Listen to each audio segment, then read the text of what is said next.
Bom dia, pessoal. Espero que todo mundo esteja bem. Lembrando todo mundo que na sexta que vem é a nossa P2, tá? E nossa sub dia 7. Talvez pouca gente ou ninguém vai precisar da sub, mas, enfim, a gente está mantendo a organização da disciplina e o calendário, enfim, de forma tradicional, tá bom? Nosso prazo esse semestre para entrega de notas é de 14 a 18.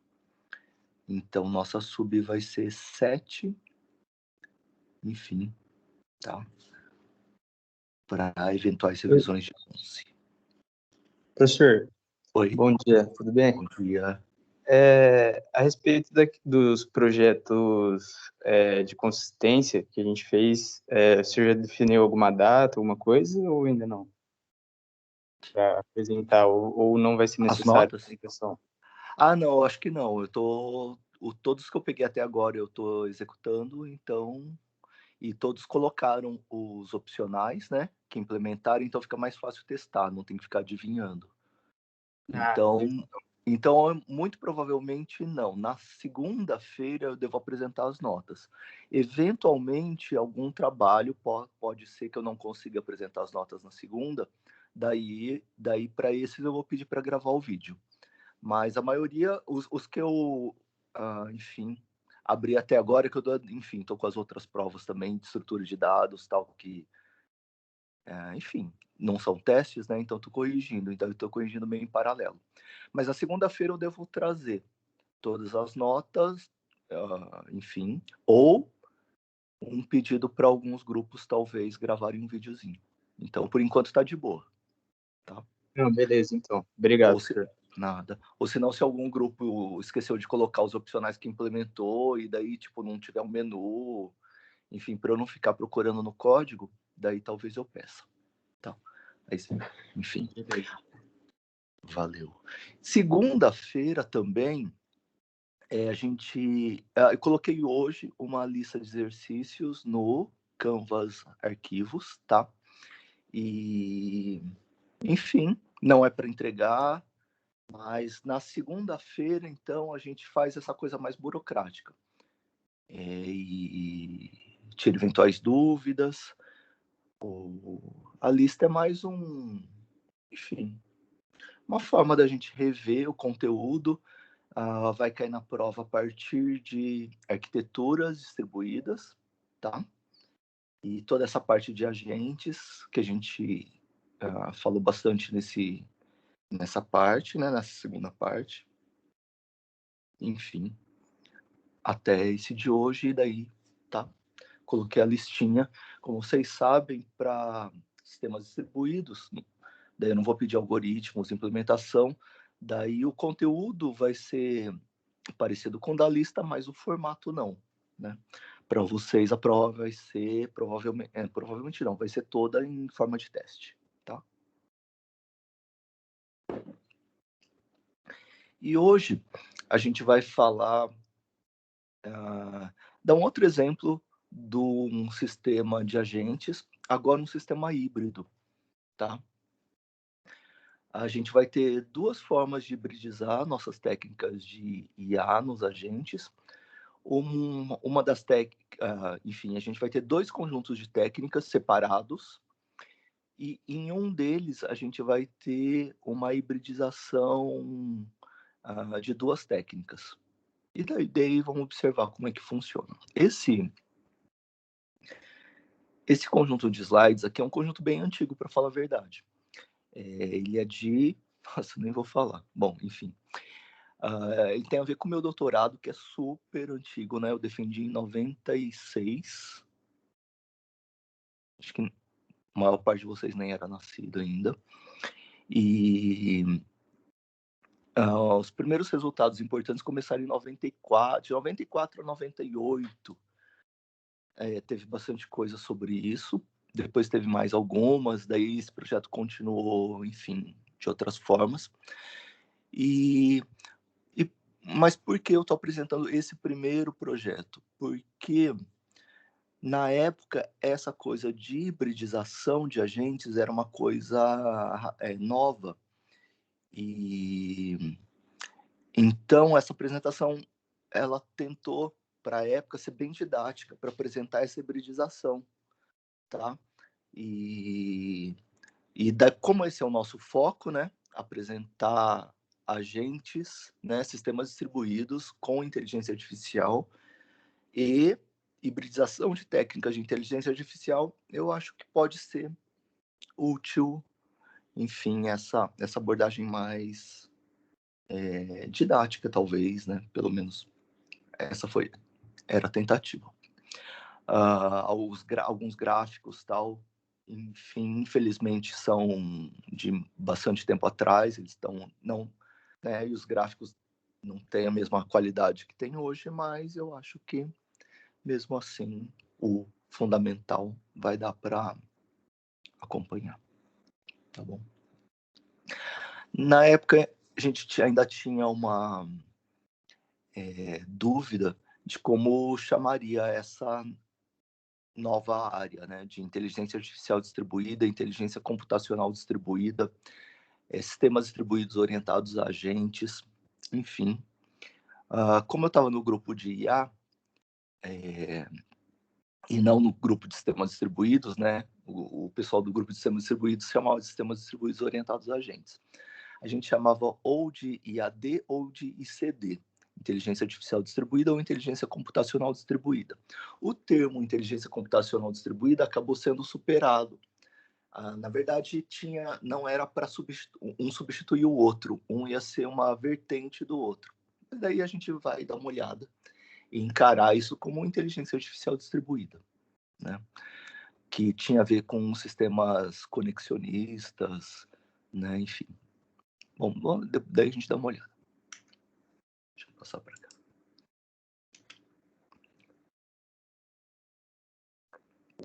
Bom, a apresentação tem essa estrutura um pouco mais formal, e daí vamos seguir. Então, essa é a agenda, então, da apresentação, falando primeiro dando uma introdução, falando do problema, quais são os objetivos e a proposta. Falar da inteligência computacional distribuída, né, o que é, por quê, falar de uma arquitetura computacional distribuída e dar uma especificação formal. Na época, a gente tinha um grupo na engenharia de software, enfim, era no mesmo departamento, né? Eu fiz no DCA, que era Departamento de Engenharia de Computação e Automação Industrial, lá na FES, e tinha um grupo de engenharia de software que estava interessado em pegar especificações mais formais e fazer geração automática de código. E um outro subgrupo pegar o código gerado e fazer testes automáticos para fazer validação formal, né? Então, todos os caminhos de software, enfim, para fazer uma prova que o software gerado automaticamente atendia a especificação, tá? Então, daí, enfim, aí eu acabei fazendo isso também para o grupo lá, que daí eu meio que orientava informalmente, porque ainda não tinha doutorado, um pessoal que fazia mestrado na engenharia de software, tá? Tipo, meio ajudava lá no grupo. Depois dessa arquitetura, a ideia seria fazer algum teste de validação para alguma aplicação. E a aplicação escolhida na época, que era o começo dessa coisa de cidades inteligentes, era uma coisa meio embrionária, era de fazer uma aplicação distribuída inteligente de controle de tráfego urbano, tá? Falar por que controle de tráfego urbano, os objetivos do sistema, o mapeamento da arquitetura para essa aplicação, a especificação da aplicação, implementação e resultados. E, por fim, as considerações finais, né, com as contribuições e trabalhos futuros. Enfim, uma organização de apresentação meio como vocês possivelmente vão fazer no TCC também, né? Então, daí falando do problema e do contexto, tal, falando da inteligência artificial distribuída, que une conceitos dos sistemas distribuídos e da inteligência artificial, e a ideia, além da inteligência artificial, que seria entender e reproduzir os mecanismos de raciocínio, seria também entender e reproduzir os mecanismos de raciocínio e interação, buscando cooperação, né? Então, a ideia é que os vários agentes inteligentes cooperem. A ideia é seguir um pouco o que o Nash falava, o Nash, aquele que a gente citou aqui. Não sei se alguém conseguiu assistir o filme dele.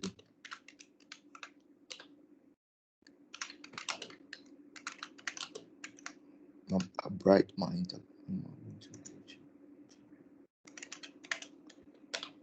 A biografia dele tem a ver com esse filme aí, né? Enfim, é um cara Nobel de Economia e tal. Ele é o pai da teoria de jogos, então, para os sistemas distribuídos é legal, que ele falava basicamente que a melhor decisão para o indivíduo pode não ser a melhor decisão para o grupo. Então, quando está num grupo, né, numa sociedade de agentes, às vezes os agentes podem, ao contrário de suas ambições e seus objetivos próprios, pode abrir mão deles e tomar um outro objetivo secundário para ele, mas que pode dar melhores resultados para o grupo como um todo, tá? Então, tem a ver com isso. E daí a gente identificou alguns problemas nessa área, né, em unir a inteligência artificial e os sistemas distribuídos. E eu acho que alguns desses problemas que né, no meio mais acadêmico a gente falava na época, eu acho que eles ainda estão, de alguma forma, pelo menos, ainda que marginalmente, talvez nem tanto, presentes para as aplicações mais comerciais. Então, falando de diferentes representações internas dos agentes. Então, os agentes podem ser programados por pessoas diferentes, ou estar em linguagens de programação diferentes, ou,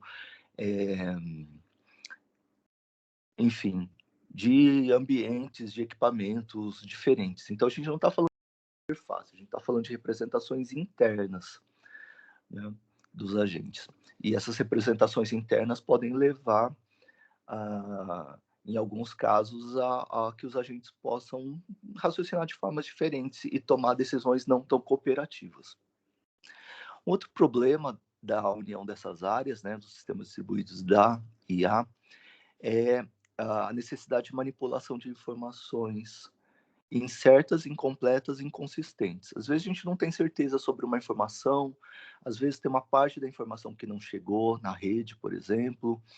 Às vezes a gente tem informações parciais ou algumas datadas, né? Tipo, que a gente recebeu já sei lá, há um tempo maior do que a gente gostaria, ou até inconsistentes. Então, às vezes a mesma informação sobre o mesmo dado pode ter valores diferentes. Então, posso receber, já falando um pouquinho da aplicação, né?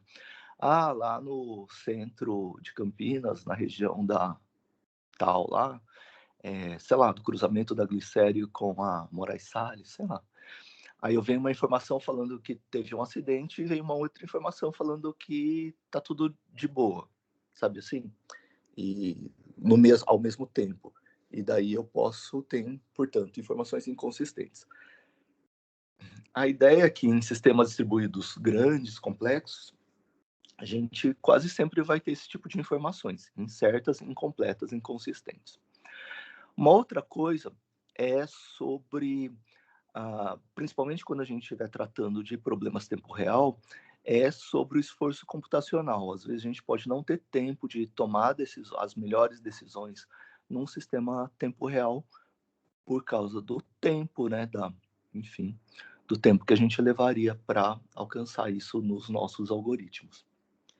E o outro, esse que a gente vai passar mais marginalmente hoje, que tem a ver mais com engenharia de software, então não tem nem, né, enfim, da representação dos sistemas, que tem a ver com modelagem, coisas assim. Uma coisa para a gente se lembrar lá de metodologia lá e mais para o ano que vem. Espero que vocês estejam definindo os TCC, os temas dos TCCs, ou já tem um definido, é legal a gente lembrar das coisas de metodologia, que tudo isso que tem aqui tem a ver com os objetivos, do tipo, por que eu coloquei aqui que um dos problemas é a manipulação de informações incertas, tal. Porque fuzzy ela é legal para isso, né? Uma das, né, enfim, das características das coisas boas de fuzzy é conseguir lidar bem com esse tipo de informação. Porque eu coloquei esforço computacional. Porque reusar, do tipo, sistemas baseados em casos reusam esforço computacional que eu já fiz anteriormente, coisas assim. Tá? Daí o objetivo do sistema é propor, né, prover uma arquitetura flexível que consiga representar e manipular informações incertas, que seja eficiente no uso do esforço computacional, que seja mostre adaptabilidade, que tenha uma definição formal e que possa proporcionar um protótipo para aplicação real. E daí, a proposta é uma combinação, uma hibridização, então, da IA distribuída, em particular, de fuzzy, né, teoria dos conjuntos nebulosos, dos mecanismos baseados em casos e dos algoritmos genéticos. Fazer uma definição formal do modelo e mapear esse modelo na implementação de um sistema de aplicação. Então, é fazer um framework e daí do framework fazer uma configuração por uma aplicação específica. Aqui falando um pouco do que as pessoas usavam na época para diferenciar a inteligência artificial de inteligência computacional, alguns autores que trabalhavam com essa coisa da nomenclatura na época falavam que para a inteligência computacional a gente teria cognição de baixo nível no estilo da mente, manipulação de dados numéricos, reconhecimento de padrões, não utilizar conhecimento muito alto nível para a tomada de decisões. Os sistemas teriam que exibir adaptabilidade, ter tolerância a falhas, apresentar tempos de respostas próximos aos humanos e também taxas de erro próximas aos humanos.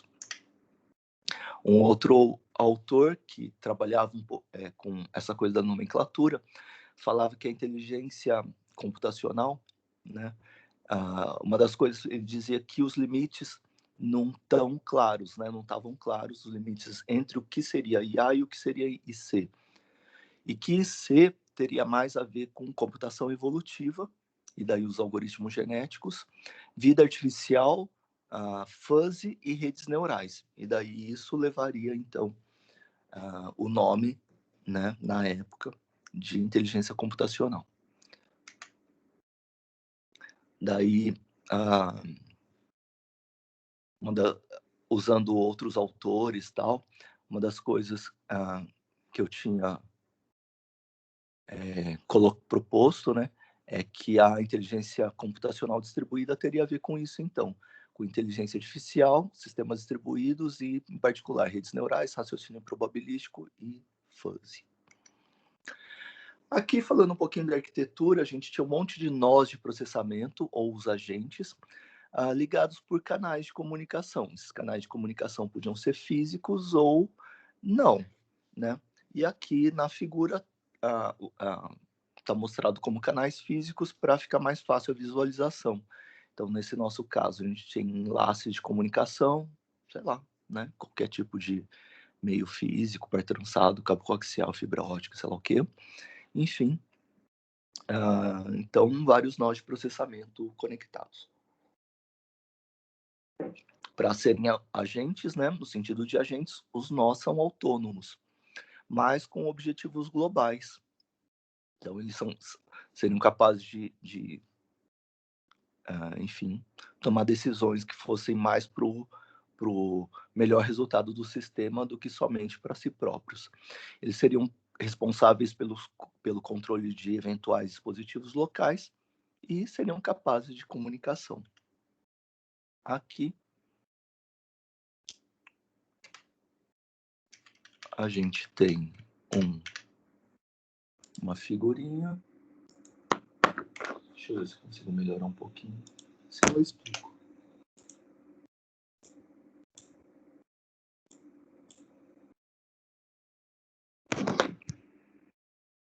Bom, ficou menos mal, mas daí eu explicando, acho que dá para perceber melhor. Enfim, a gente tem um módulo principal chamado de solucionador local.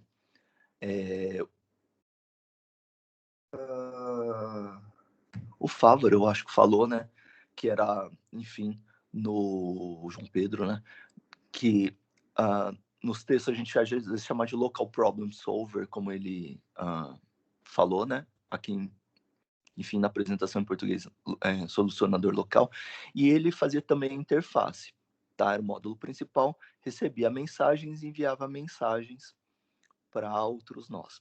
Ele tinha acesso a conhecimento, né, que tinha a ver com a visão do nó, ou seja, como é que estava a rede, a posição dele na rede e os outros nós, e sobre aplicação, restrições, aplicação da aplicação, estados do sistema. Então, ele recebia mensagens, por exemplo, de atualização desses dados, por exemplo, lá no cruzamento não sei o que, aconteceu tal coisa, e atualizava a visão dele do sistema. Se tivesse alguma modificação importante, ele podia avisar os nós vizinhos, por exemplo. Tá? Ele também fazia o controle de dispositivos locais, por exemplo, no nosso exemplo, os semáforos do cruzamento. Tá? E o solucionador local era um sistema fuzzy, beleza? E, portanto, ele era um sistema baseado em regras, e essas regras eram regras de produção fuzzy. Ou seja, se acontecer tal coisa, aí tal coisa, aí tal coisa, então faça tal coisa. Se não, se acontecer tal coisa, tal coisa, tal coisa, beleza? Da forma fuzzy, com aquelas variáveis linguísticas, tal como a gente já viu, né? Mas, num sistema grande e complexo, existem muitas variáveis, né? Pode acontecer um monte de coisas. E é difícil a gente programar regras suficientes para contemplar todas as possíveis situações. Então, as regras foram feitas para contemplar situações triviais. Então, se o fluxo de veículos estava perto do esperado, se as filas estavam próximas às esperadas, etc., quando ficava no solucionador local.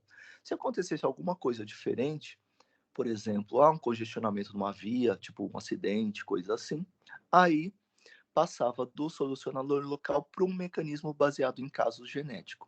Então, a gente vê essa combinação de técnicas de primeiro fuzzy, e aqui, então, no mesmo módulo, eu tinha um módulo de fuzzy e um outro módulo. Nesse outro módulo, eu tinha uma hibridização real, assim, né? O mesmo mecanismo sendo baseado em casos e genético. Tá.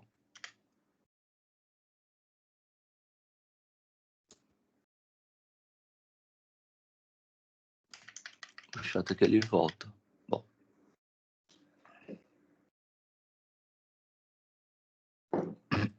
Aí, daí a gente começa a falar da arquitetura. Isso aqui, na verdade, é a explicação da figura anterior, tá? E daí tem alguns pseudocódigos, eu não vou ler todos, mas coisas do tipo. É para daí justificar depois a especificação, né? Aqui na apresentação também, nem os pseudocódigos, nem a especificação estão completos, obviamente, porque, enfim, é uma documentação bem extensa. Mas era mais para mapear o que cada módulo vai fazer e depois a especificação formal, tá? Aliás, podiam se perguntar, vocês querem, suponho que vocês queiram desenvolver no TCC, por exemplo, ou em qualquer momento, um sistema distribuído inteligente. Quais seriam as metodologias de engenharia de software, os modelos que vocês poderiam usar para fazer a modelagem, a especificação? Pensando nos mecanismos de raciocínio, nos treinamentos, por exemplo, em redes neurais,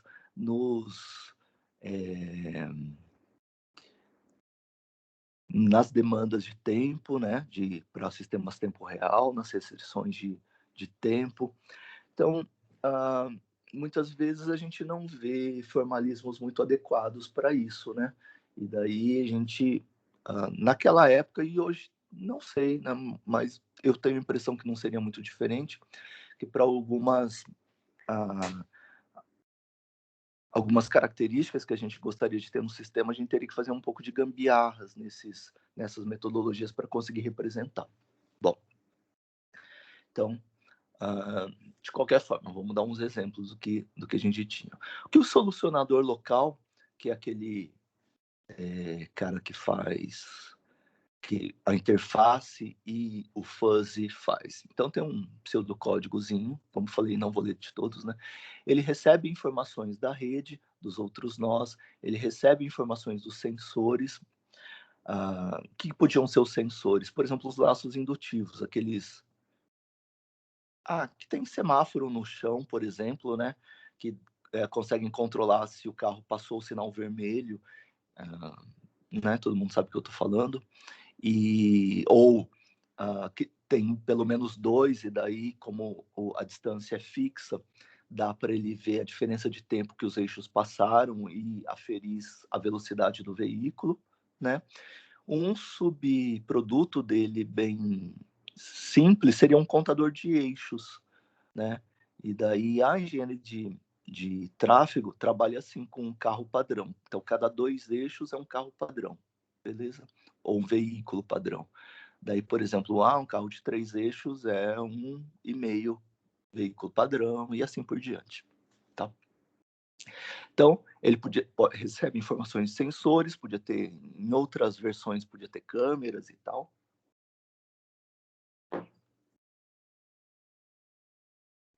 E daí, com base nessas informações, ele atualiza a visão dele do sistema. Se essa visão tiver mudado muito, a partir de um certo limite, ele envia a nova visão para os vizinhos dele. Daí ele tenta tomar decisões fuzzy, aí ele toma decisões, e se ele não for capaz de tomar, ele envia a situação para o mecanismo baseado em casos e recebe a decisão de controle. Então, aqui ele toma a decisão já, ou recebe a decisão do mecanismo baseado em casos, executa a decisão, envia a decisão para os vizinhos e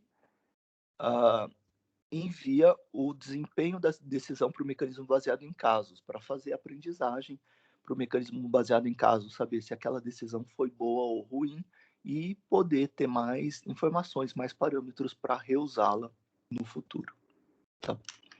Aí tem alguns outros também, eles fazem basicamente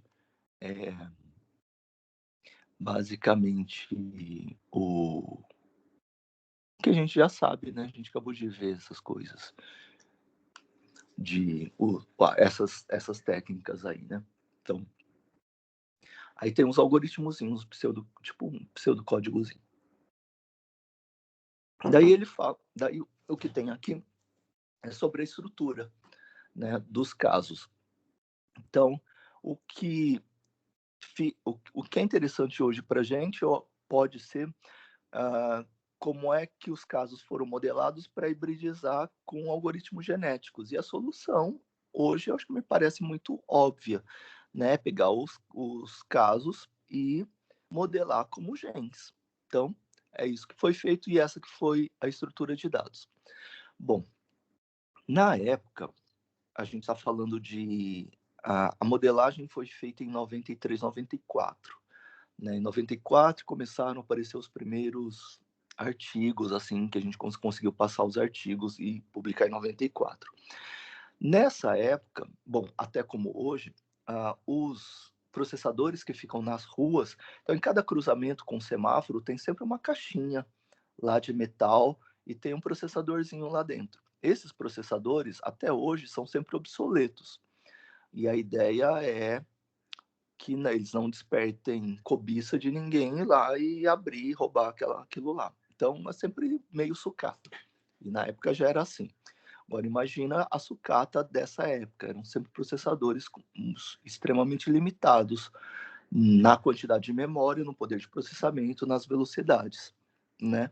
Para implementar um sistema distribuído em tempo real, com IA e tal. Então, a gente tinha bastante restrição desse tipo. E a ideia, então, era para conseguir atingir os tempos, né? Tipo, eu preciso em 15 segundos gerar uma decisão para o semáforo, por exemplo, né? E a gente optou por deixar tudo em memória. E daí deixar num HDzinho muito ruinzinho, lento e tal, só tipo, se desse falha, ele recarregava, mas a manipulação, mesmo assim, para tomar a decisão, era toda em memória. O GFS faz isso também, né? Depois de um tempo mesmo, o GFS faz isso. Então, o que mantinha em memória era uma variação de árvore que a gente propôs. Então, era uma árvore com superclasses aqui, né? E classes. Então, por exemplo, o sistema detectou que tem um congestionamento. Então, quais podiam ser as causas do congestionamento? Podia ser por causa do rush da tarde, por jogo, por acidente, por um temporal, etc. Aí, dentro de cada classe, eu teria os casos, né? É o rush da tarde, eu tenho essas 3 situações aqui, onde aconteceram congestionamentos no rush da tarde, à tarde. E assim por diante, tá? Quando foi congestionamento devido ao jogo, vai estar aqui, tipo, uma árvore. Mas com algumas diferenças. Por exemplo, eu tenho ponteiros também para os irmãos, e aqui também, ó. Então, isso quer dizer que alguns casos de congestionamento no rush da tarde também podia ser rush e jogo, tá? Ou rush e, sei lá, tempestade, coisas assim, tá? Então, uma variação de árvore para a gente poder acessar algumas situações que estavam em subárvores diferentes, ou que a gente preferia usar um ponteiro do que duplicar a informação, enfim, tá bom? Então, a gente fez uma variação. E daí a estrutura genética fica assim, ó.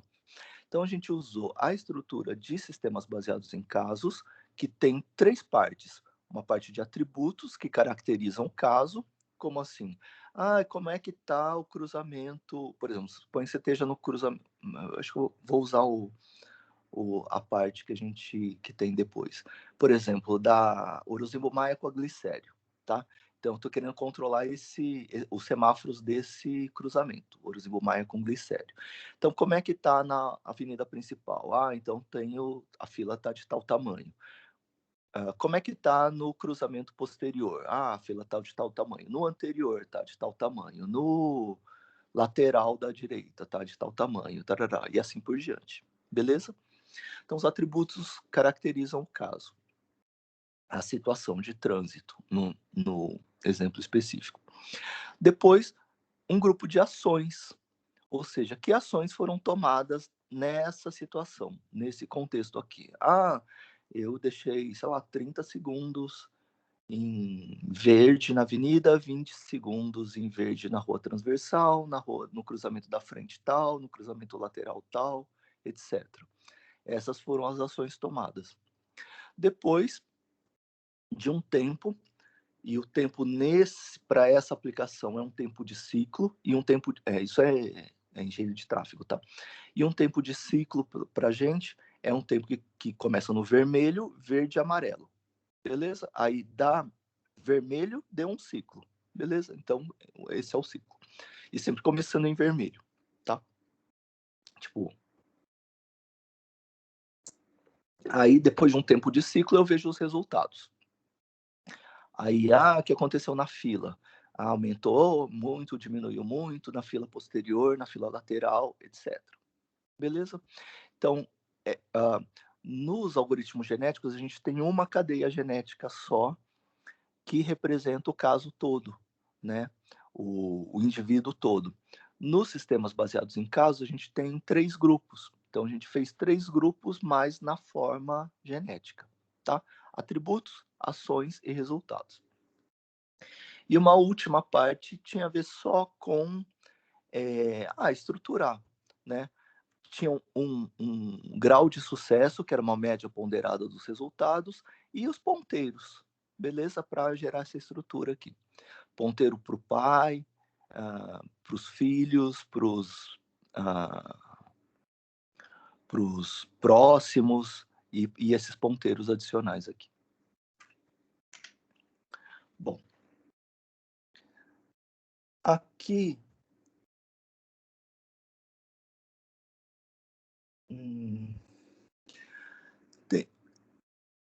tem uma métrica baseada em distância também. É uma distância bem simples, tá? Usada para identificar casos similares. A gente sabe que eu tenho, nos sistemas baseados em casos, eu tenho uma base de casos com um monte de casos que estão exemplificados por esse de baixo aqui. E eu tenho a situação atual. Já vamos falar em trânsito, né? Tipo, a situação atual de trânsito. Então, eu tenho aqui valores que caracterizam como é que está a situação do tráfego agora. Por exemplo, um valor aqui que caracteriza como é que está a fila, tá? No cruzamento principal, tá? Se eu estou no semáforo ou no cruzamento principal daquele semáforo. Beleza? No caso, a gente poderia não ter algumas informações, por exemplo, eu não sei, não recebi informações de como é que está, sei lá no Cambuí, no cruzamento tal, beleza? Ou eu poderia ter informações muito antigas ou inconsistentes, beleza? Então a gente usou outros símbolos aqui para caracterizar isso, quando a gente não tinha informações ou quando a gente tinha informações inconsistentes, tal, beleza? E daí a gente ia ter que tomar decisões assim mesmo. Basicamente, a medida de proximidade seria assim, seria 1 menos uma diferença. Então, por exemplo, se eu estivesse comparando, suponha que fosse o mesmo valor. E suponha que ele refletisse o tamanho físico mesmo da fila. Ó, tinha 5 carros no final do ciclo, tipo assim, no final do tempo de vermelho, né, quando ele vai passar para verde. Na verdade, esse que é o ciclo, tá? Quando ele termina o tempo de vermelho, quando ele vai passar para verde, quando ele passa para verde, naquele instante, quantos carros tinha?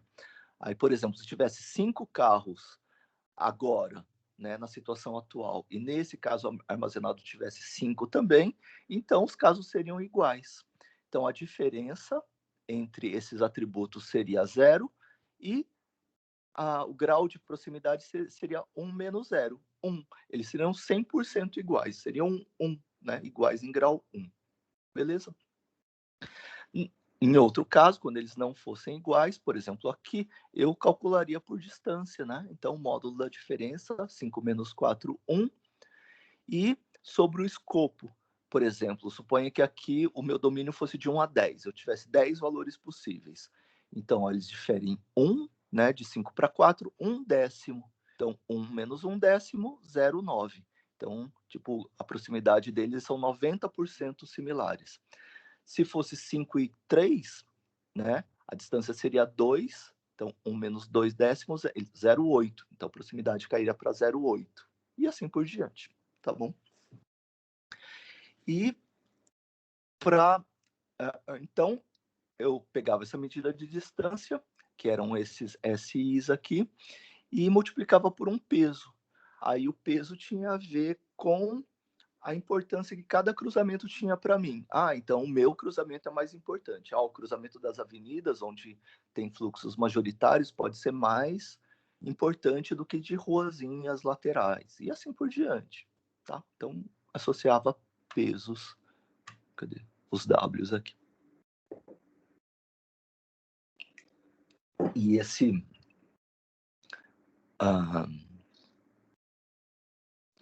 esse gráfico aqui só falava que isso aqui não precisava ser 1, 2, 3 e 4, podia ser alguma coisa fuzzy também, uma medida fuzzy, tá? Mas aqui nos slides está sempre com números inteiros enfim, porque eu fazia contas, enfim, na tese para ilustrar ilustrar as contas, tá? Tinha algumas coisas que a gente testou também Isso é meio um relato, mas só para vocês, eventualmente, vocês poderem fazer coisas diferentes também no TCC de vocês, né? E daqui para frente. Por exemplo, todo mundo sabe como é feita a combinação de casos. Então, ó, aqui atrás, eu posso comparar a situação atual com os vários casos armazenados e pegar os casos mais parecidos. Ou pegar os casos mais parecidos e com melhor desempenho. Beleza? Aí eu gero um subset lá de casos, alguns casos parecidos. Daí, a ideia dos sistemas dos algoritmos genéticos é que a gente pudesse usar esses casos aí, por exemplo, como uma população inicial, como a G0, a geração zero, né? E partir daí.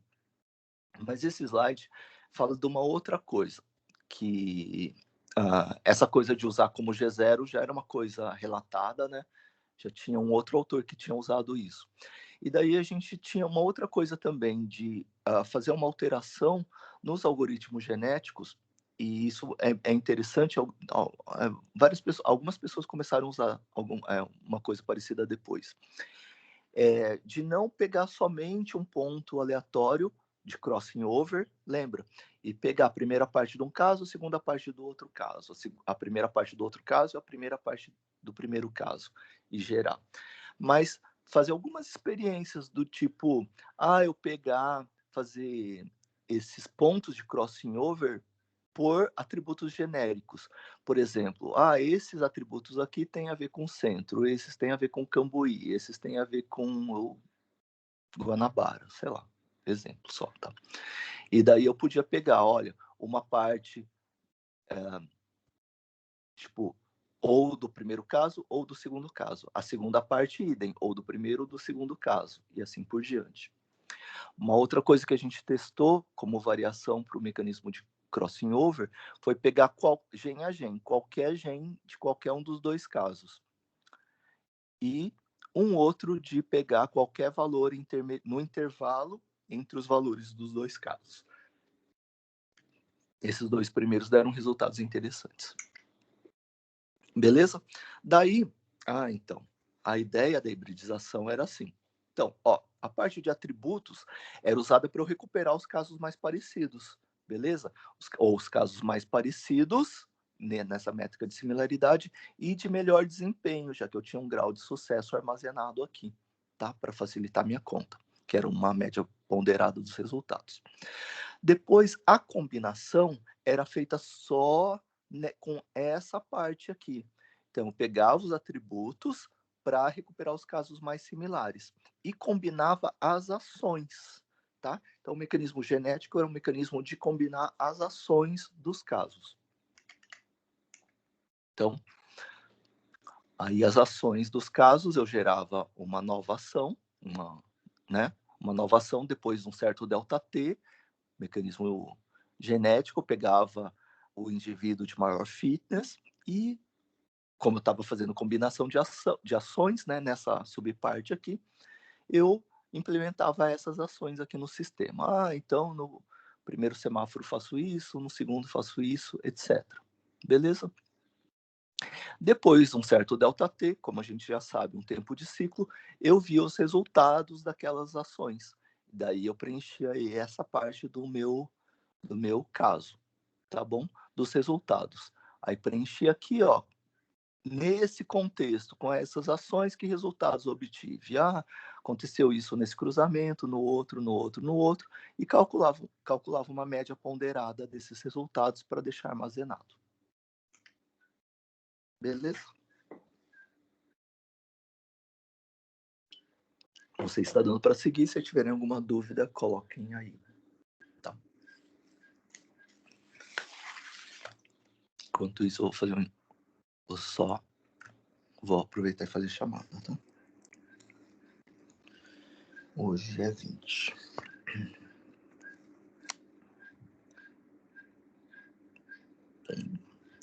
Bruno, Caio, Caroline, Cauê, Fábio, Gabriela, Giovanni, Jefferson, Jefferson João Pedro,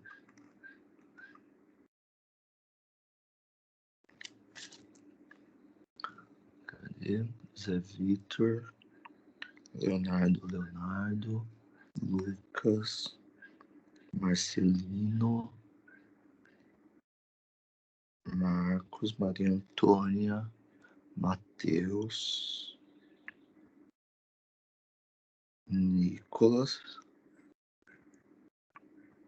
Paulo, Pedro, Stephanie, Tomás, pois Adriano, Alexandre, Augusto, Eric, Iago.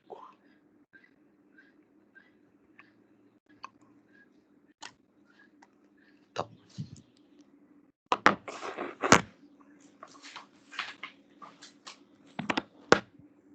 E ficou aberto, desculpa. Bom, voltando. Aqui eu vou passar mais rapidinho, né? Não tem a ver com o nosso foco, mas para ilustrar, que tem a ver com aquela interface com o pessoal da engenharia de software. Daí a gente pegou uma lógica temporal, tá? Para fazer a modelagem. A gente estava com dificuldade de achar uma ferramenta, né, para modelar conhecimento, habilidades dos agentes, interação dos agentes, cooperação dos agentes e o raciocínio temporal, né? Então, enfim, deixa eu voltar para cá. A gente acabou usando uma linguagem lógica temporal, e daí tem algumas coisinhas aqui, enfim, não vou passar por isso, não é o nosso foco, né? Então tem algumas coisinhas do tipo, e algumas coisas temporais, tipo esse X, F, G, que tem a ver com essas operações aqui de ative, mantém, algumas coisas assim. Enfim, tá? Não vou me prolongar nessa parte que tem a ver com engenharia de software. Tá? Então tem um monte de... Aqui é um subconjunto que eu usei só para dar alguns exemplos, né, do mapeamento, tipo daqueles pseudocódigos lá para lógica temporal, tá bom? Enfim, e daí vamos falar da aplicação. A aplicação, daí a ideia era pegar essa ideia aí, né, de hibridizar de duas formas, né, usar uma forma separada, que era fuzzy, e uma forma mais integrada, que era genéticos e baseados em casos, e testar para uma aplicação. O que era legal na época era que o meu ex-orientador de doutorado era bem amigo de um outro professor da Civil, que era secretário de trânsito aqui do município de Campinas. Então, enfim, aí eles estavam com um problema para, enfim,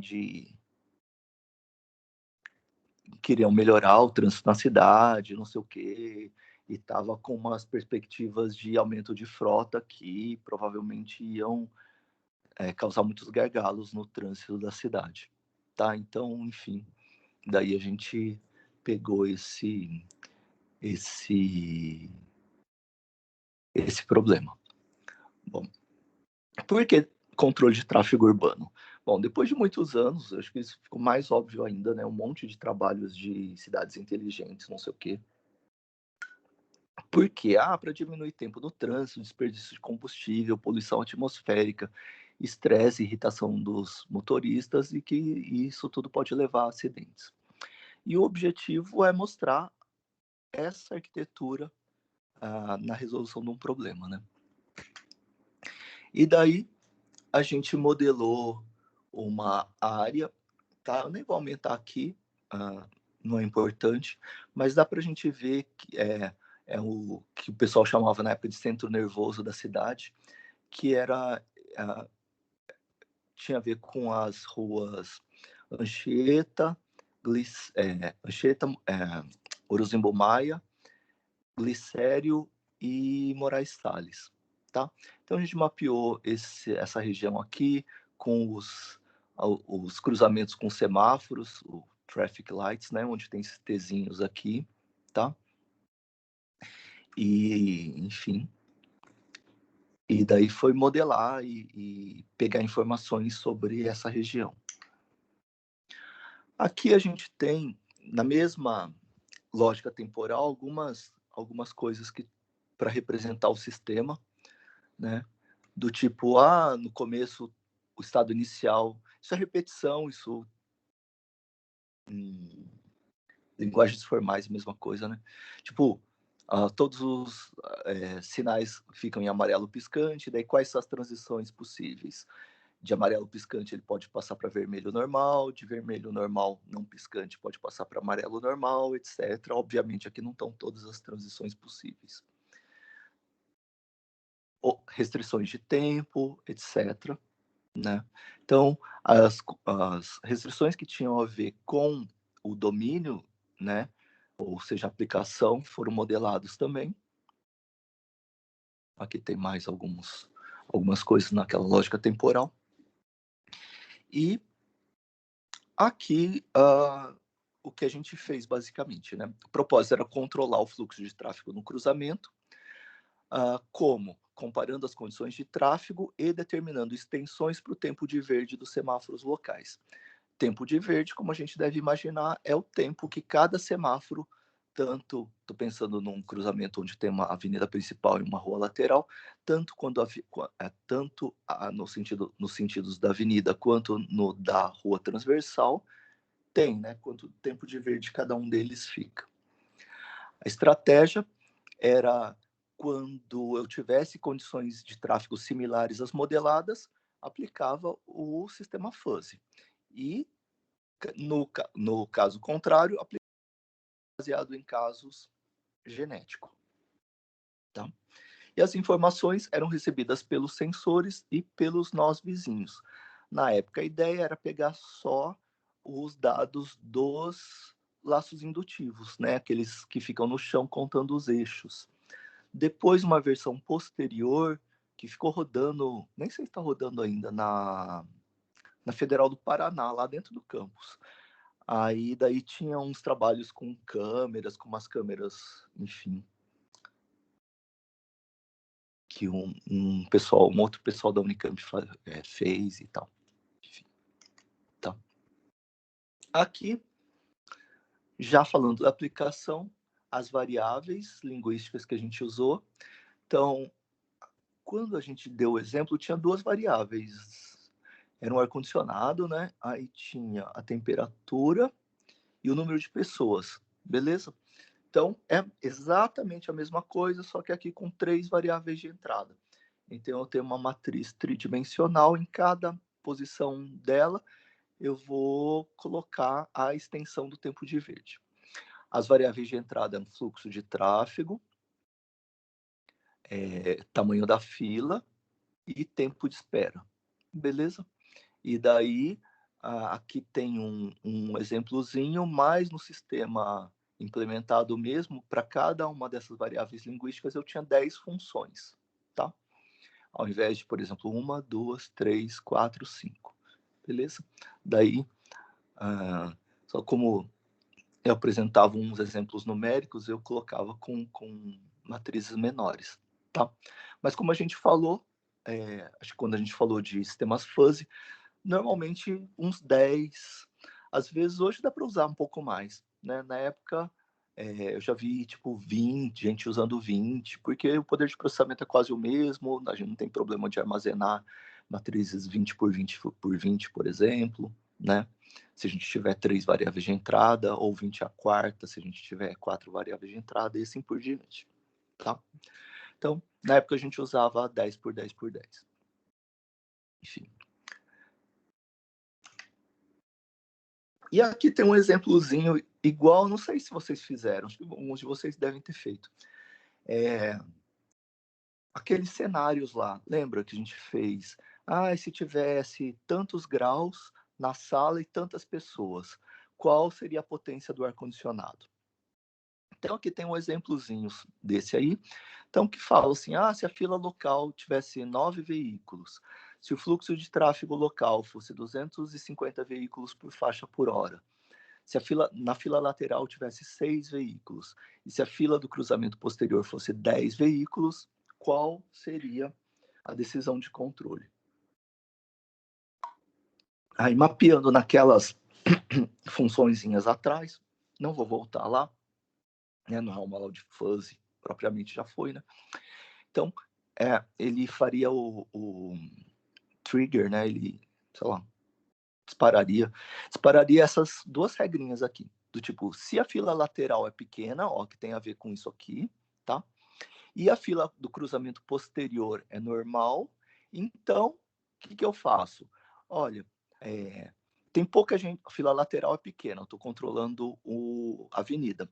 Então, tem pouca gente querendo atravessar a avenida. Então, aumenta um pouquinho o tempo de verde.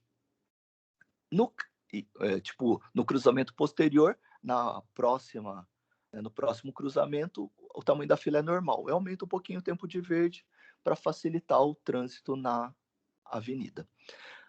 E vai cair também com essa outra regra aqui. Se a fila lateral é pequena, ou seja, também tem pouca gente querendo atravessar a avenida, mas a fila do cruzamento posterior é grande, então já tem um monte de gente na avenida, no cruzamento da frente. Então, não dou nenhum incremento, não adianta nada eu colocar mais carro para frente, se já tem muito carro no cruzamento posterior. Isso é só um exemplinho de regras, tá? Que poderiam ser usadas. E daí, como a gente vê, a gente faz aqui, ó, né? Tipo, pequeno incremento, nenhum incremento. A gente vê nas funçõezinhas lá onde que a gente bate, né? Faz as multiplicações, tipo 0,67 vezes 1, 0,33 vezes outro. Aí, por exemplo, 0,33 de nenhum incremento, 0,67 de pequeno incremento. A gente calcula os centros de área e aqui nesse caso deu 2,48 segundos de incremento no tempo de verde. Então deixaria um pouquinho mais, tipo 2,5 segundos, em torno de 2,5 segundos para a mais no o tempo de verde da avenida, tá?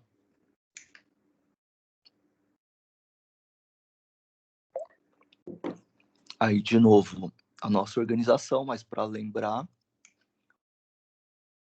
E aqui tem exemplos numéricos, que não vale a pena a gente fazer as contas, mas, enfim, tem exemplos numéricos de pegar atributos e fazer aquelas continhas lá, né, para ver quais são mais similares, e aí eu usava também quais têm melhor desempenho, tá?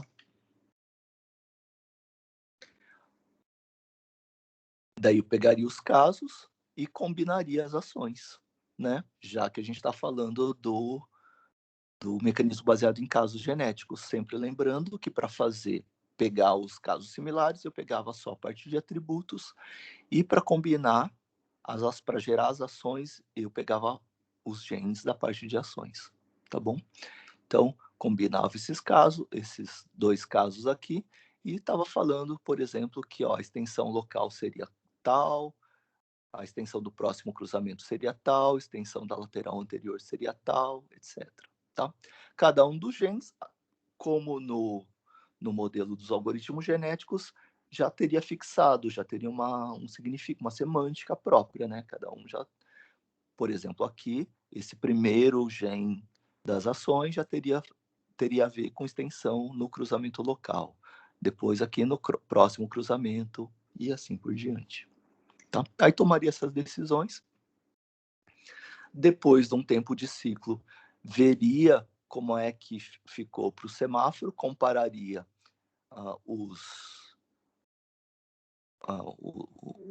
as medições, né? Quanto estava e para quanto foi. Melhorou, piorou o tamanho da fila, por exemplo. E daí usaria o mesmo tipo de funçãozinha para calcular o desempenho geral. Então, eu veria o quanto melhorou, por exemplo, melhorou 2 sobre o escopo, então 2 décimos, e multiplicaria pelo peso daquele cruzamento, por exemplo, daquela grandeza lá, para gerar um grau de desempenho geral. Beleza? Bom, só para a gente ilustrar o que, tipo, resultados, a gente, nessa bateria de testes aí, a gente pegou, a gente foi um monte de, uns 2 meses, quase 2 meses. A gente ia todas as terças e quintas, das 5h30 das 17h30 às 19 horas, ficava nas ruas lá com um monte de amarelinhos, os caras da companhia de engenharia de tráfego, como chamava na época, medindo nos cruzamentos lá. Então ficava muito nessa parte aí, por isso que eu escolhi esse lugar. Então, aí, aqui é o Rosembo Maia, tá? Aí é a Glicério, não, Zé Paulino, a Glicério e a Sacramento, tá? Talvez alguns de vocês tenham visualizado onde era. Então, a gente ficava muito lá, sempre às terças e quintas, na hora do rush da tarde, nesse horário que eu falei para vocês. Que, segundo o pessoal da engenharia de tráfego, tinha um padrão similar, né? Conforme o dia da semana muda também, mas terças e quintas tinham o mesmo padrão, e daí, enfim, para a gente poder colher mais rápido, né? A gente colheu muitos, né? Um monte de semáforos, e daí a gente escolheu, né, terças e quintas, porque tinha duas possibilidades, né? 2 dias da semana com o mesmo padrão. Então a gente ia lá e ficava lá, vendo quantos carros passavam em cada faixa, em cada ciclo, tipo, ficava contando quantos carros tinham na fila, quando o semáforo estava vermelho e abria verde, quantos tinha, a gente ficava anotando, na época, em planilhas, milhões de planilhas lá. E a ideia era, depois, quando a gente implementasse o sistema, para poder validar, né? Dizer se os resultados da simulação estariam coerentes com a realidade. Tá bom? Daí, para fazer as comparações de desempenho, a gente fez 3 implementações de simuladores. Uma de ciclo fixo. Ciclo fixo tem alguns resultados matemáticos do tipo, dadas as taxas de entrada para os cruzamentos, qual seria o melhor tempo de ciclo para cada um dos sentidos. Tá? Só que eles não levam em conta a malha para um cruzamento só. A segunda, que é a que estava implementada na cidade, que é que muitas cidades ainda usam, mesmo depois desse tempo todo, é chamada ciclo fixo progressivo. Normalmente o pessoal faz o cálculo do ciclo fixo, tá? E daí coloca um ΔT de diferença entre semáforos consecutivos. Lembrando que nesse horário isso podia ser bem propício, e era o que estava implementado na época, inclusive, porque nos horários de rush a gente tem uma característica de fluxo de tráfego bem assimétrico, né? Do tipo, de manhã, muito fluxo bairro-centro, as pessoas que saem de casa e vão trabalhar no centro, ou em qualquer área comercial, na época no centro da cidade, e no rush da tarde, que é o que a gente está fazendo, saindo do centro e indo para o bairro. Então, tem pouca gente que vai para o centro nesse horário, muita gente que sai do centro nesse horário. Então, a ideia é que o sistema de semáforos privilegia esse fluxo majoritário. Então, a ideia é geral, que o pessoal chama de onda verde. Então, se você está no fluxo majoritário, a ideia é que você vai chegando na fila da frente e o semáforo abre, e daí você vai, em tese, iria passando por todos, ou pelo menos muitos semáforos de uma vez só. Claro que quem tivesse no fluxo minoritário provavelmente pegaria todos os semáforos em vermelho, mas a ideia é dar o escoamento mesmo para esse fluxo majoritário. Tá? Então, era o que estava lá. Então, eles faziam os cálculos com ciclo fixo, e ficava um engenheiro de tráfego ajustando para enfim, dar certo os ΔTs de diferença entre semáforos consecutivos, tá bom? Esse aqui era fácil implementar, esse aqui a ideia era a gente implementar para fazer a comparação real, né, do que estava na cidade e da abordagem que a gente tinha proposto, que é essa chamada de ICD aqui. Aí tem um monte de gráficos, eles não são coloridos, enfim, não tem que contextualizar, a gente estava numa época diferente, mas, enfim, dá para visualizar da mesma forma, tá? A gente chamou de fluxo base o fluxo esperado nesse horário aí, tá? Às terças e quintas, no rush da tarde, beleza? E daí a gente colocou nos 3 sistemas esses fluxos para cada uma das vias, esses fluxos de entrada, para ver como é que os sistemas sairiam. E fez o cálculo de tamanhos de filas e tempos de espera, beleza? Isso foi, nossa, um trabalho enorme, enorme, enorme, porque nosso sistema nunca conseguia ser melhor do que o que estava lá, né? O sistema que estava lá tinha sido super ajustado. O Jurandir era um cara super inteligente, né? O cara que era o secretário de transportes lá. E daí ele tinha uma equipe boa lá de engenheiros. Ele pegou um povo lá da Unicamp, tinha uns mestrandos, enfim, tinha bastante um povo de iniciação. Então eles trabalhavam bem lá. E, nossa, deu um trabalho para melhorar. Enfim, aqui é quando finalmente a gente conseguiu, mesmo para o fluxo base, que a gente em alguns momentos achava que não fosse melhorar para o fluxo base, e a nossa ideia era ideal, nenhum sistema real funciona igualzinho ao ideal, né? Nem sempre vamos chegar àquele mesmo número de carros por hora, aquele fluxo lá esperado no sistema. Enfim, mas finalmente a gente conseguiu, mesmo para esse padrão, a gente conseguiu cooperação legal, né? Depois de muito tempo, muitas gerações, muito treinamento. Vocês já viram vários videozinhos de algoritmos genéticos, né? Então, às vezes a gente tem que fazer bastante. Na época, isso podia demorar um tempo. E finalmente a gente conseguiu um desempenho melhor. Então, aqui, por exemplo, a gente conseguiu 3,1 carros ao invés de 4,5, tá?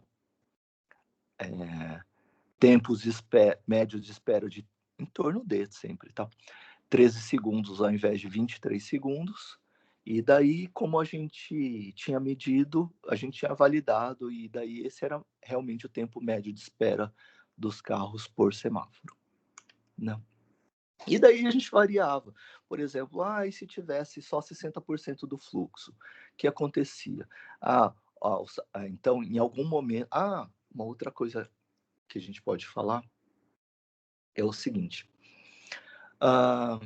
Vocês veem que, principalmente nessa primeira abordagem, olha o padrão dos tamanhos das filas e dos tempos de espera. Eles variavam muito. Por que variavam tanto assim?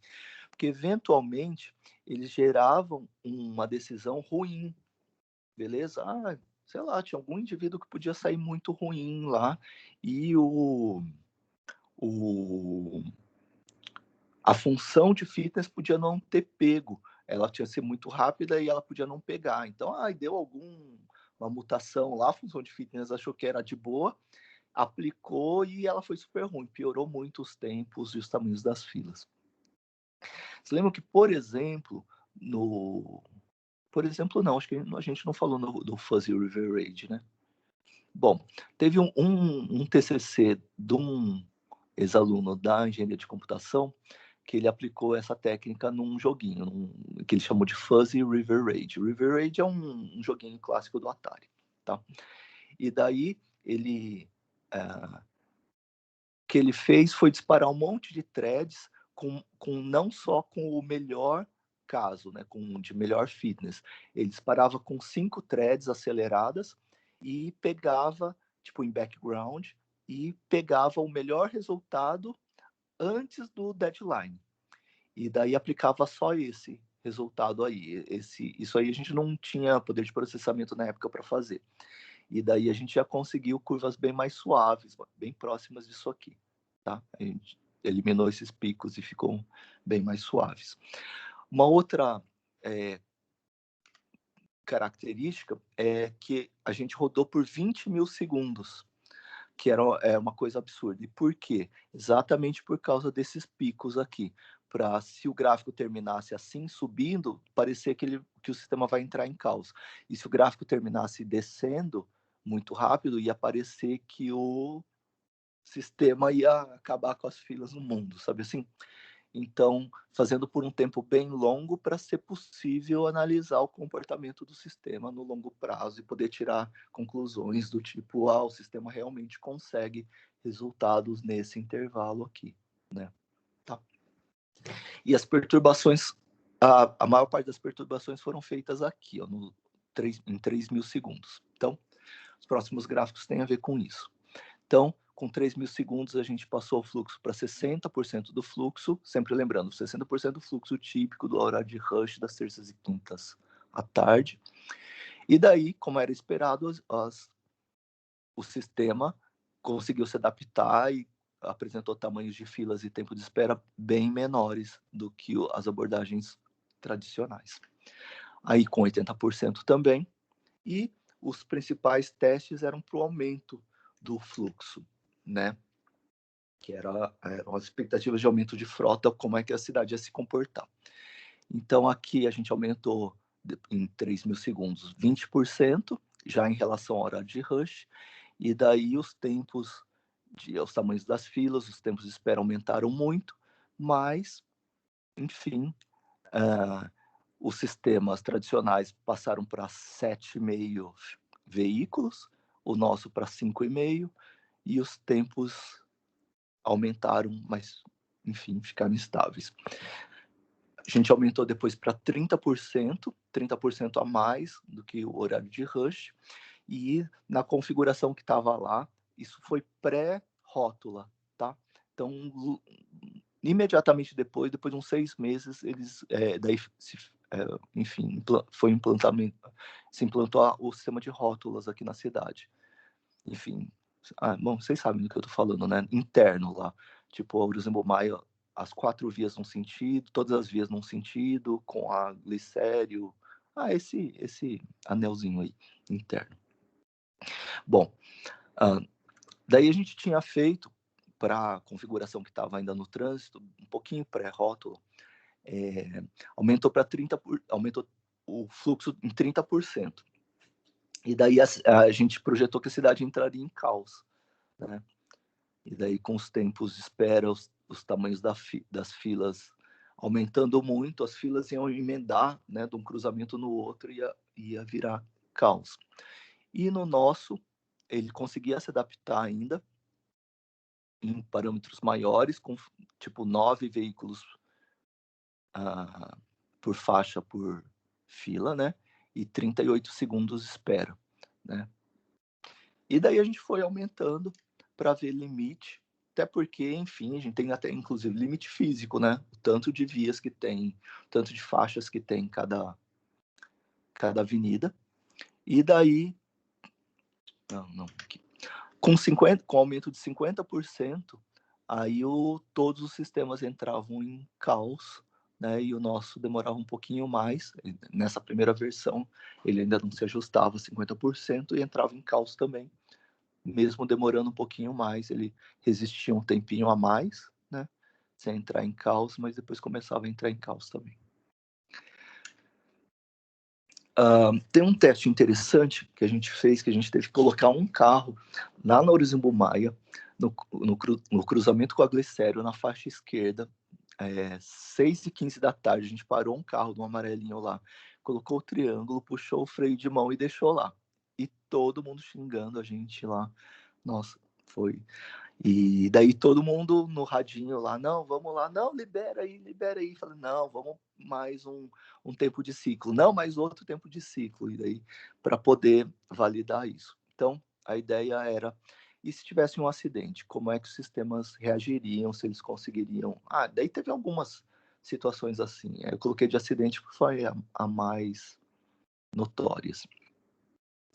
E daí a gente queria ver a evolução, né? A cada tempo de ciclo, como as filas aumentavam no cruzamento, nos anteriores, e a reação dos cruzamentos posteriores se esvaziava muito, enfim, tá? Para fazer aquela validação que a gente falou.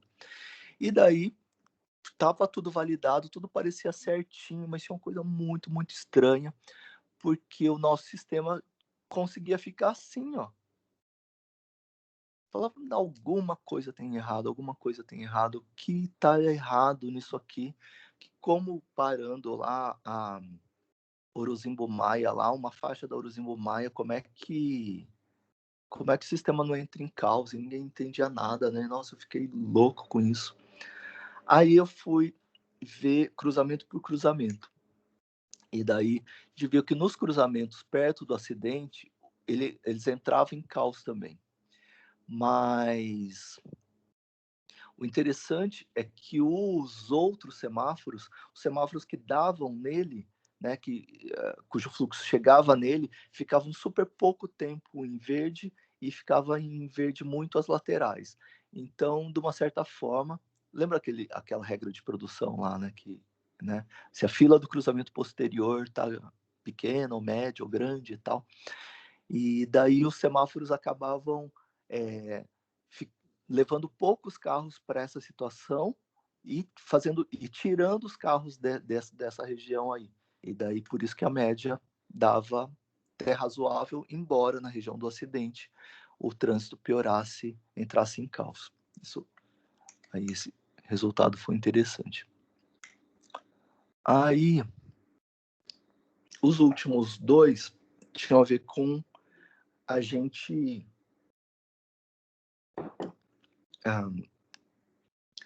achar um pouco injusto o nosso sistema ser adaptativo e comparar com sistemas não adaptativos. Então, a gente fez outros testes do tipo, em algum momento, nesse caso aqui, era no meio do intervalo.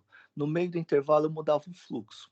Então, eu tinha um certo fluxo e aumentava em 20% o fluxo de carros. Só que nas abordagens convencionais, naquela de ciclo fixo e progressivo, eu fazia as contas e mudava também a programação deles, como se eles tivessem tipo uma bola de cristal e soubessem, a partir desse instante vai aumentar 20% a entrada de carros.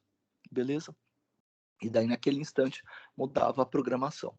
E daí a gente fez os sistemas competirem. E daí daí os resultados tinham sido esses aqui, né? Também com o nosso apresentando filas e tempos de espera menores.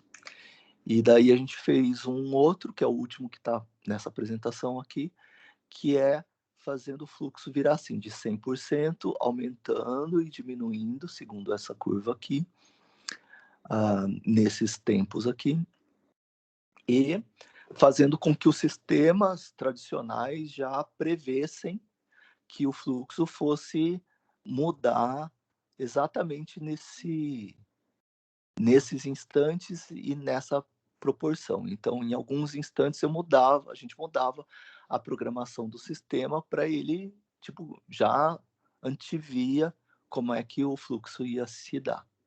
Beleza? Daí colocou para competir. E daí os resultados foram esses aqui, né? Com o nosso aqui embaixo também. Tá? Então, essa ideia nossa foi de apresentar esse sisteminha híbrido, né, de agentes. E daí ele já trazia indícios desses agentes que a gente fala, né? Embora do Mário, essas coisas. Aquele do esconde-esconde eram agentes mesmo, né? Já tinha cooperação, acho que 2 ou 3 agentes se escondiam e 2 ou 3 agentes que procuravam, né? Enfim, já trazia esses indícios que os sistemas obteriam cooperação mesmo. E daí, para terminar, como a gente falou em metodologia, né? Às vezes quando é doutorado, normalmente a gente chama de conclusão, se não de considerações finais, né? A gente retoma muita coisa, né? Para lembrar, tipo, meio para valorizar um pouco o trabalho, né? Então, falar que foi apresentada uma abordagem para o desenvolvimento de sistemas inteligentes distribuídos, que, que permitia a manipulação de informações incertas em ambientes dinâmicos, que permitia aprendizagem e reutilização de esforço computacional anterior, com apresentação e especificação numa linguagem formal, teste e validação num sistema distribuído de controle de tráfego, com obtenção de resultados superiores ao de abordagens convencionais, indicando cooperação. Foi um pouco o que a gente falou, né? De contribuições, a gente está falando de quase 25 anos atrás, né?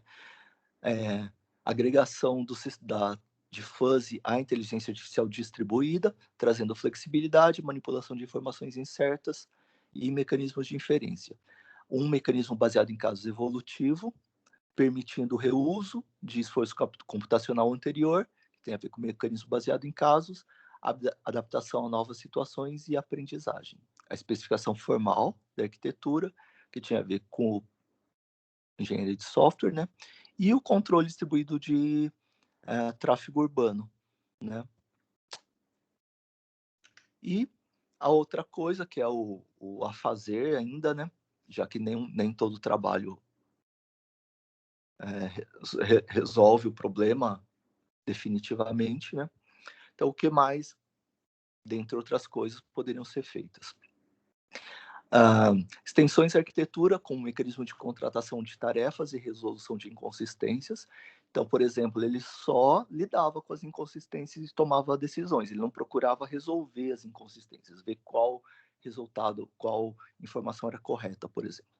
Fazer um tratamento explícito de falhas, né? Tentar fazer recovery, por exemplo. Implementar mecanismos que permitissem relacionar ações e resultados no mecanismo baseado em casos. Isso poderia ser feito hoje com as atuais redes neurais, por exemplo, já que as redes neurais basicamente têm a ver com relacionar as entradas para produzir as saídas, né? Elas basicamente identificam a função que relaciona as variáveis de entrada, né? Então, enfim, ou alguma outra forma. Mecanismos que permitam relacionações e resultados no mecanismo baseado em casos, aumentando a compreensão dos domínios de aplicação. Estabelecimento de mecanismos de prova para a linguagem de especificação e uma implementação real do sistema de controle, né? De botar na rua mesmo. Como a gente falou, a gente só fez protótipos, no máximo a gente colocou no campus da Federal do Paraná. Beleza? Só aí, então, mais para a gente colocar um exemplinho de hibridização. Perguntas?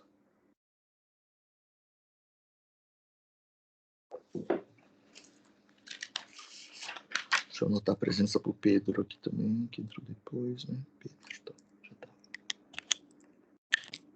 De boa.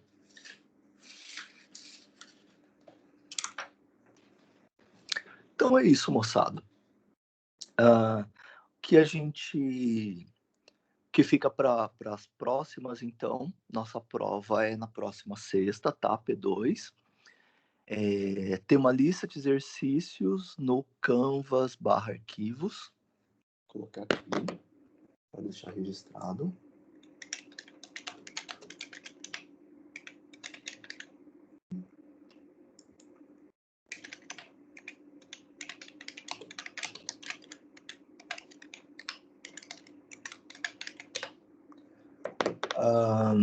E na segunda-feira, se eu não apresentei, eu já apresentei o Fuzzy River Raid para vocês, que é um TCC de um joguinho que usa essa hibridização também.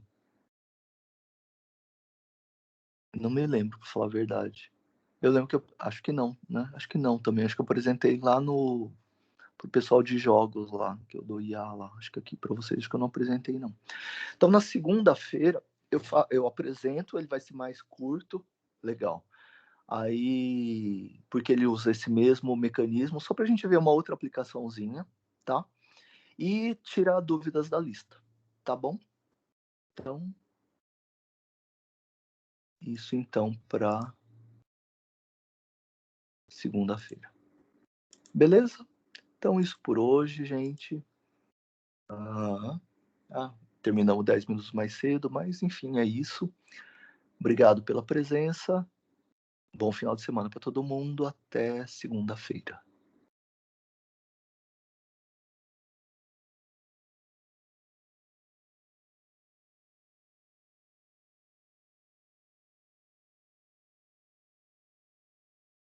Até, moçada. Valeu.